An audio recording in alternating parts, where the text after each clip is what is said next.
why is Britain considered to be broken? What's going on? Let's look at the data. Like, what do the numbers actually tell us? Okay, so when you look at wealth inequality globally, the top 1%, right, the wealthiest 1% of people, Yeah. they now own a much larger share of the world's wealth than they did just a few decades ago. And there was this report by Oxfam a while back that really highlighted this. Oxfam, the charity.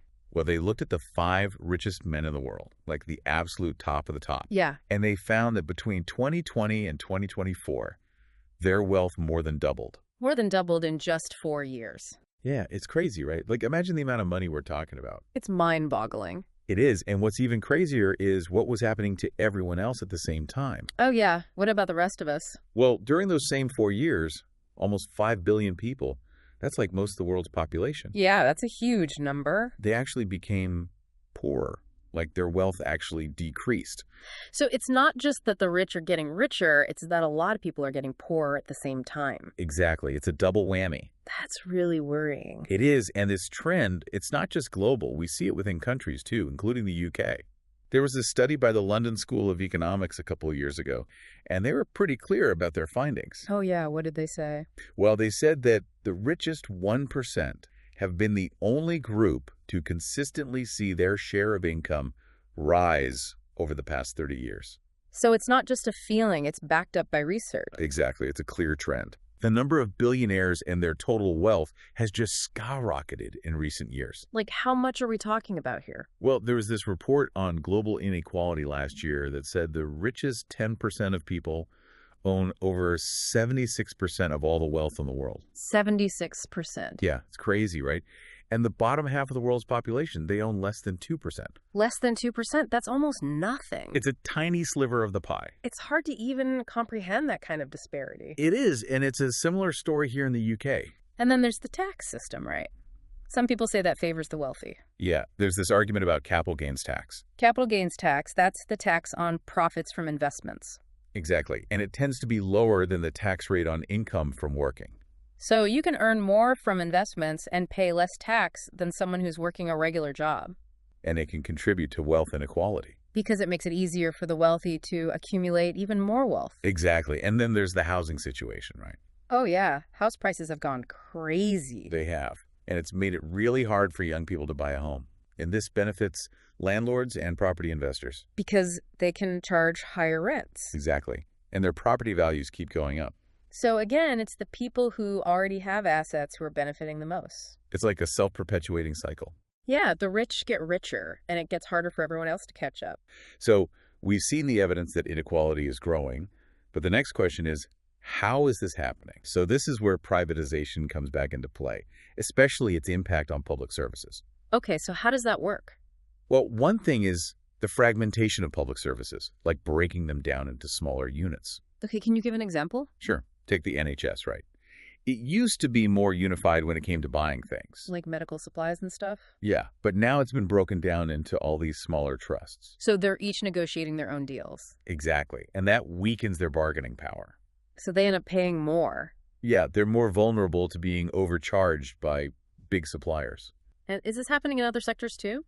You know, like energy, even though you have all these different companies selling energy to consumers. But the actual generation of that energy is still controlled by a handful of big companies. So they control the prices. Pretty much, yeah. They have a lot of influence over the wholesale prices. So fragmentation is one way, wealth is redistributed. What else? Another big one is the role of private contractors, all these middlemen getting involved. Okay, so instead of public services being run directly by the government? They're outsourced to private companies. And what's wrong with that? I mean, isn't that supposed to be more efficient? Well, the idea is that it saves money, but often it actually costs more. How does that work? Because these private companies, they're in it to make a profit. Yeah, so they charge more for the same service. Sometimes even worse service, and the extra money goes to their profits, not back into the public service. Can you give an example? Sure, like hospital catering. A hospital might outsource their catering to a private company. Okay. And end up paying way more than if they just employed their own catering staff.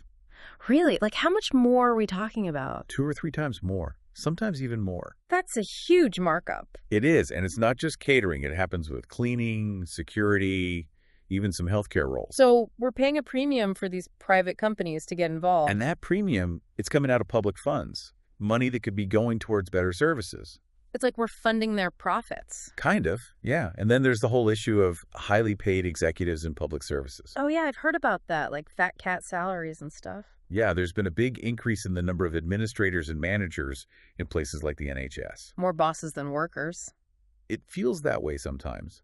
Some reports say that in some areas, they actually outnumber frontline staff, like doctors and nurses. That seems backwards. It does, and it raises questions about where the priorities are. Like, are they focusing on patient care or on bureaucracy? And these private companies operating within the NHS, they have their own executives too. So even more highly paid people taking money out of the system. Exactly. It's another layer of profit making. And then there's PFI, private finance initiatives. That's another way money is siphoned off. PFI? What's that? It was supposed to be a clever way to fund new hospitals and stuff. Okay. How does it work? Private companies build the hospitals and then lease them back to the NHS. So the NHS doesn't have to pay for the construction up front? That's the idea. Right. But the catch is that they end up paying way more in the long run. Like how much more? 4 or 5 times the original cost, sometimes even more. Over how long? Decades. And that money has to come from somewhere. It means less funding for patient care. It's like mortgaging your future. It is. And it's a really bad deal for the public purse.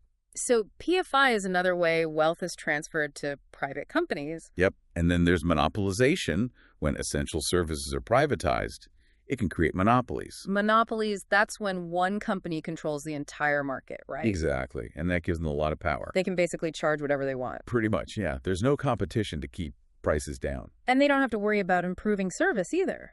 Not really. They know people have no choice but to use them. It's a classic case of take it or leave it. And it's happening in a lot of sectors, like energy. Oh, yeah. Energy bills have been a nightmare. They have, and the whole system is so complicated, it's like they're deliberately trying to confuse people. It does feel that way, like all these different tariffs and charges. And then there's loyalty penalties, where you end up paying more if you stay with the same supplier. It's like they're punishing you for being a loyal customer. It's crazy, right? And even when wholesale prices drop, they don't always pass those savings on to us. So they're still making huge profits. Exactly. And what about the regulator? They're supposed to protect consumers, aren't they? That's the idea. Yeah. But a lot of people feel like they haven't done enough. Like they're not really holding energy companies accountable. Yeah, it feels like they're more interested in protecting the industry than the consumers. It's a bit worrying, isn't it? It is. And then there's water, another privatized monopoly. Oh, yeah. Water bills have gone up too. They have. And when the water companies were privatized back in 1989, they were debt-free. No debt at all. But since then, they've racked up billions of pounds in debt. And where has all that money gone? Well, a lot of it has gone to shareholders in dividends. So they're basically taking money out of the system. Yeah, and they haven't invested enough in infrastructure. So we have leaks, sewage problems, all that stuff. Exactly. And all the while, the water company bosses are earning massive salaries. It's a pretty bad situation all around. It is. And then there's rail privatization. Oh, yeah. Train fares are crazy expensive. They are. Some of the highest in Europe. And the service isn't even that good. Delays, overcrowding. It's a mess. It is. And these private train companies, they get public subsidies too. So they're taking public money and still providing a subpar service? That's the criticism, yeah. And then there's the Royal Mail, another privatization that's been controversial. Oh, yeah. What happened there? They sold it off in 2013 at a pretty low price, a lot of people thought. And has the service improved? Not really. Some say it's actually gotten worse. And the postal workers. Their working conditions have come under pressure. And it's not even owned by a British company anymore, is it? No. A foreign investor has a big stake in it now.